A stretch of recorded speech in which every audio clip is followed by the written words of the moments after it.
Hello and welcome to week 5 of Mythology of Heroes and Villains. This week we're going to talk about some of the concluding ideas before you get rolling on your research paper, as well as ideas on cultures' views of heroes and villains, as well as you get a chance to make up your own myth.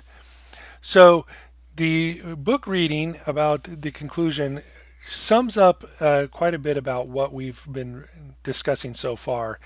And Alsford comes to the conclusion that it is the attitude of the character that makes them a hero or villain. So if you have a hero, it is somebody who is ultimately willing to put themselves on the line, sacrifice in some way. It doesn't have to be their lives, doesn't even have to necessarily be a major sacrifice, but is willing to do something to for the benefit of others. Could just be one other, could be several others, could be the entire world. However, the story shapes it. This is a strange line for him to draw because there are many characters who may not seem like they're sacrificing anything. We've talked before about Superman and his ability to handle almost any problem. So what is he sacrificing? When of course in his case he's sacrificing some of his own personal life. He's sacrificing the fact that he could take over and rule the world selfishly if he wanted. Instead, he tries to work close to the systems and society he's around, and there are other things. But that is a narrow line. When you have characters such as Punisher or any other character that seeks vengeance, are they actually sacrificing something, or are they only seeking something for their own benefit? They're killing others who may also be threatening people, but they're killing others for the sake of their own sense of vengeance or anger or whatever.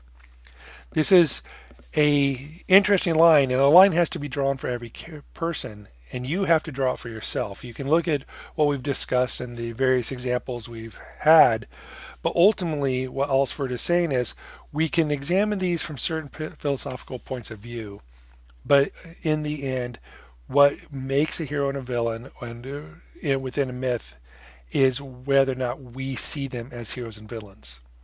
And that is true of many stories, but mythology especially, because everything is drawn to an extreme. It is made more dramatic and over the top. It becomes more of a case that our initial response, how we feel about these characters emotionally as opposed to logically, has a lot to do with what roles we give them.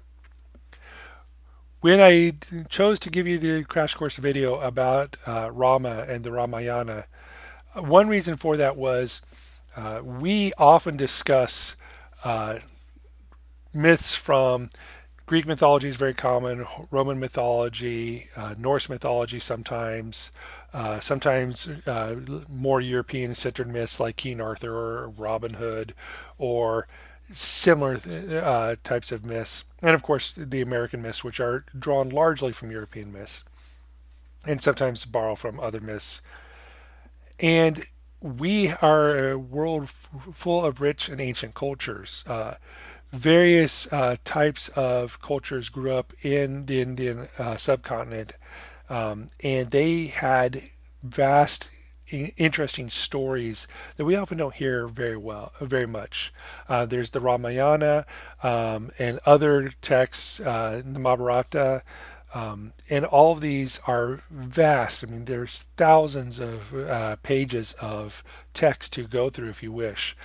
Obviously, this page here is a link to several of the stories, which you can see are many chapters long. Granted, they're epic poems and verses so that you can break it down if you want to, and it can be a little difficult to get into. I mean, uh, for example, the very first one, if you start deciding to read the chapter, you can see that there's a lot of ways that things are put together. There's words in there. There's discussions about it. Then there's what things actually look like. And so can get really deep into it, but it's still a fascinating view of things in a fascinating culture.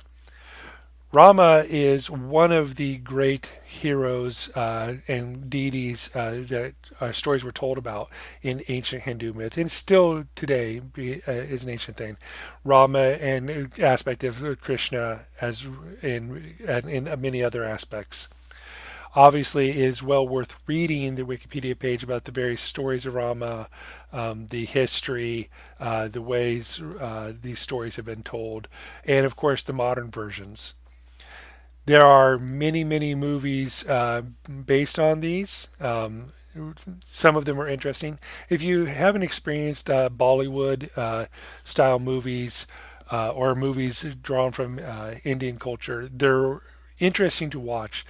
Sometimes they can take a little bit for us to get used to from our perspective, but once you get into it, it can be fascinating. Every bit as fascinating as any other strange superhero or science fiction character or intricate soap opera character or animated character. So there is two movies I've personally seen that I would recommend. One is this one, Ramayana: The Legend of Prince Rama. It's an anime from 1992, but it's very well done. It took a long time to put together, good artistic style. They managed to break down some of the key myths, and of course, more recent one, Ramayana: The Epic, which is a bit more tongue-in-cheek. Story told in an animated form, and also tries to focus a lot on some of the great stories in there. As you can see, the artistic style is different, and this is mostly an Indian production, so there are a little bit more of those ideas and from the culture that it was intended for. The last video for this week is from Person of Interest, which is a show featuring these characters. This person in the middle, on the right, the tall one with the grim look, is John Reese, and of course next to him is Harold Finch, his key partner. Around them are other characters who get brought into this. Um, but the point of this show is one of those standard shows where characters find a problem. They find a way to discover when crimes are about to happen, and they are given a number. It is a number of either the perpetrator or a potential victim. And then they use this to try to investigate what may happen, be close to the scene of the crime, and try to stop it from happening in the first place. Or if it does happen, trying to bring whoever was responsible to justice. It seems like a very basic crime procedural drama to begin with, but it quickly delves into issues we're coping with right now, and this is what makes this appropriate for this class in terms of mythology. Is we heighten things, we turn issues and questions we have into stories that may or may not be realistic in order to examine them from another point of view. So the reason these characters can respond is they have access to a machine that can sift so much data and understand probability so well that it can give them a quick glimpse in the future. This person is probably going to be involved in some sort of crime.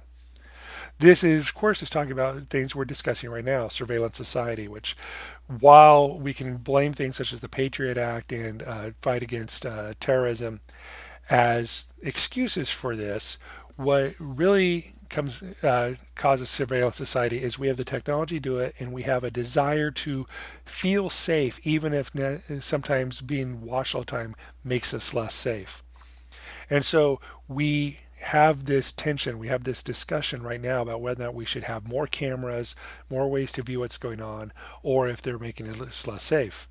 After all, while we nowadays are talking about body cameras and dash cams and security cams, those don't necessarily give us justice. It just lets more people see what's going on. This is a question that keeps being asked and will not be answered quickly, which is why we have shows such as Person of Interest that ask these questions. It asks the second question, and if you're into the show and want to keep watching, it does take a little while before this becomes evident. So, spoiler alert, sorry about that. But the machine that they use to discover what's going to happen next turns out to be an example of artificial intelligence. Now, AI, while it's often used in science fiction stories as this um, slightly malevolent, unknowable monstrosity built in a computer, we see AI all over the place. Siri in your phone is a type of AI. Google Maps is a type of AI. There are all kinds of artificial intelligence which mean that they are types of code and compute and programming that can sift data and come to conclusions or suggest conclusions based on it. What you're really thinking about here is higher levels of AI, which are able to comprehend themselves, have a theory of their own mind, make decisions that are not necessarily based on uh, logic only, but also on various kinds of things, such as not necessarily emotions, but emulations of this is things that we want or would be good or whatever. These can be called synthetic intelligences, strong AI. There's a whole bunch of terms for them. But the essential fear here, of course, is a computer that is smarter than humans, that has more capacity to get data and to think more, may naturally want to take over. And that is one of the essential questions of this show. When this computer has this power and another computer is given similar powers, are they going to actually care about humans, about the fate of humans, or are they actually just going to treat it as a game where they can run lives and make everything work out the way that seems most efficient or logical to them? This is why there are very real world fears from such thinkers as Stephen Hawking and Elon Musk about the consequences of AI. And this is a show that has that discussion where we can talk about it and render things into simple terms with a bit of an adventure feel so that we can actually start having this discussion that we need to have. Speaking of discussions we need to have, this assignment is think of it as a bit of as a palate cleanser after the analytic assignments and the research paper to come up with. This is not a trivial assignment. This is something that you're going to want to spend some time thinking about, but it's also not meant to be high stress. This is you come up with a myth. You tell me a story about a hero or a villain. You don't have to make it fit exactly into the forms of epic poetry or the kinds of myths we've been reading. You can tell any kind of story as long as it involves a hero and or a villain or a monster, and explain something about why they are in that role, what actions they're taking, and give them a challenge or something. If this inspires you to keep writing at length, by all means do so. But for the purpose of this, I am only after 800 to 1200 words, and it can be somewhat informal, but try to make certain you're using good grammar and spelling and punctuation. And when you're writing, think deeply. When you are analyzing the myths, when you're giving me your analytic responses, you're asking questions of why and does this mean and what does this represent. And so think about that for your own story that you're coming up with. When you're thinking deeply about the myth that you want to tell, ask yourself, why do you want to do this? Is it because it sounds cool, sounds like fun, or because it's actually trying to say something? All right. Thank you very much for listening. And we have one more week after this. Have a good beginning of December, and I will talk to you all later.